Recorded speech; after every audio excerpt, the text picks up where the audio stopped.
ഇത് നിങ്ങളുടെ website admin പാനലിനെക്കുറിച്ചാണ്. അതിനായി നിങ്ങളുടെ വെബ്സൈറ്റിനു മുന്നിൽ അഡ്മിൻ എന്ന് ടൈപ്പ് ചെയ്യണം, തുടർന്ന് നിങ്ങൾ എന്റർ ചെയ്യണം. നിങ്ങളുടെ യൂസർ ഐഡി പാസ്വേഡ് നൽകിയ ശേഷം നിങ്ങൾക്ക് ലഭിക്കാൻ പോകുന്ന വിൻഡോ ഇതാണ്. എല്ലാ സ്നാപ്ഷോട്ടുകളും നിങ്ങൾക്ക് കാണാൻ കഴിയുന്ന ഡാഷ്ബോർഡാണിത്. അപ്പോൾ നിങ്ങൾ വെബ്സൈറ്റ് കാണുക ക്ലിക്ക് ചെയ്താൽ ഇതാണ് മുൻഭാഗവും വെബ്സൈറ്റും എങ്ങനെയിരിക്കും എന്നതും. ഹോം പേജിൽ വരുന്ന ഈ സ്ലൈഡുകൾ മാറ്റണമെങ്കിൽ നിങ്ങളുടെ ഡാഷ്ബോർഡിലേക്ക് പോകേണ്ടതുണ്ട്. നിങ്ങളുടെ അഡ്മിൻ പാനൽ ലളിതമായ വശങ്ങളിൽ ക്ലിക്ക് ചെയ്യുക, തുടർന്ന് നിങ്ങൾക്ക് ലളിതമായ സ്ലൈഡ് മാറ്റാനുള്ള ഓപ്ഷൻ ലഭിക്കും.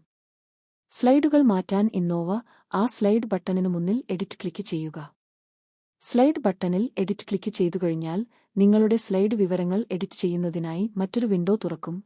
അവിടെ നിങ്ങൾക്ക് നിങ്ങളുടെ പുതിയ ചിത്രം അപ്ലോഡ് ചെയ്യാൻ കഴിയും. അതിനു മുമ്പ് നിങ്ങൾ ഈ പുതിയ ചിത്രം നിങ്ങളുടെ വെബ് സെർവറിലേക്ക് അപ്ലോഡ് ചെയ്യേണ്ടതുണ്ട്. പുതിയ ചിത്രം അപ്ലോഡ് ചെയ്തതിനു ശേഷം നിങ്ങൾ സേവ് ബട്ടൺ ക്ലിക്ക് ചെയ്യേണ്ടതുണ്ട്. ഈ ചിത്രം സേവ് ചെയ്തുകഴിഞ്ഞാൽ ഈ പ്രത്യേക സ്ലൈഡ് നിങ്ങളുടെ വെബ്സൈറ്റിൽ ദൃശ്യമാകും. അതുപോലെ ഹോം പേജിൽ വരുന്ന ഇമേജുകൾ എങ്ങനെ മാറ്റാമെന്ന് ഞാൻ നിങ്ങളോട് പറയാം. ഉദാഹരണത്തിന് ഇപ്പോൾ നിങ്ങൾക്ക് മാറ്റണമെങ്കിൽ ഈ ഇമേജ് മാറ്റാതിരിക്കാൻ ഇത് ഹോം പേജാണ്. അതിനാൽ നമ്മൾ പേജുകൾക്ക് കീഴിലുള്ള പേജുകൾ തിരഞ്ഞെടുക്കേണ്ടതുണ്ട്. എല്ലാ പേജുകളും വലിച്ചിടുക. ഹോം പേജിൽ ക്ലിക്ക് ചെയ്ത് എഡിറ്റ് ക്ലിക്ക് ചെയ്യണം. ഹോം പേജിലെ എല്ലാ ഉള്ളടക്കങ്ങളും ഉള്ള സെക്ഷനാണ് ഇത്. ഇനി ഹോം പേജിൽ ഈ വിഭാഗത്തിന്റെ വിശദാംശങ്ങൾ കണ്ടെത്തേണ്ടതുണ്ട്. ഇപ്പോൾ ഞങ്ങൾ വാഗ്ദാനം ചെയ്യുന്നതിൽ നിന്നാണ് ഇത് ആരംഭിക്കുന്നത്. അതിനാൽ ഹോം പേജിൽ ഈ വിവരങ്ങൾ എവിടെയാണെന്ന് കാണാൻ നമുക്ക് തിരഞ്ഞെടുക്കേണ്ടതുണ്ട്.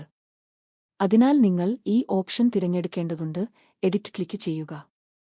എഡിറ്റ് ചെയ്തതിനു ശേഷം നിങ്ങൾക്ക് ചിത്രം മാറ്റാനുള്ള ഓപ്ഷൻ കാണാൻ കഴിയും. ഇവിടെ നിങ്ങൾ തിരഞ്ഞെടുക്കേണ്ടതുണ്ട്. നിങ്ങളുടെ സെർവറിൽ നിന്നുള്ള ചിത്രം നിങ്ങൾ ഇവിടെ പറയേണ്ടതുണ്ട്. ഇവിടെയും മാറ്റങ്ങൾ സംരക്ഷിക്കേണ്ടതുണ്ട്. ഇവിടെയും നിങ്ങൾ സംരക്ഷിക്കേണ്ടതുണ്ട്. അതുപോലെ ഇന്നോവയ്ക്ക് ബ്ലോഗുകൾ സൃഷ്ടിക്കാൻ നിങ്ങൾക്ക് മാറ്റാൻ കഴിയും. അതുവഴി ബ്ലോഗുകൾ സൃഷ്ടിക്കാനും കഴിയും. ബ്ലോക്കുകളിൽ ക്ലിക്ക് ചെയ്യണം, ക്രിയേറ്റ് ക്ലിക്ക് ചെയ്യണം, ഹെഡിംഗ് കണ്ടന്റും ഇമേജുകളും ഇടണം. അതുപോലെ നിങ്ങൾക്ക് ഗാലറി ഇമേജുകൾ ചേർക്കാൻ ഇന്നോവയും ഉപയോഗിക്കാം. ഇതിനായി നമുക്ക് ഗാലറിയിൽ ക്ലിക്ക് ചെയ്യണം, നിങ്ങൾ ക്രിയേറ്റ് ക്ലിക്ക് ചെയ്യണം, തുടർന്ന് ഇമേജുകൾ അപ്ലോഡ് ചെയ്യണം.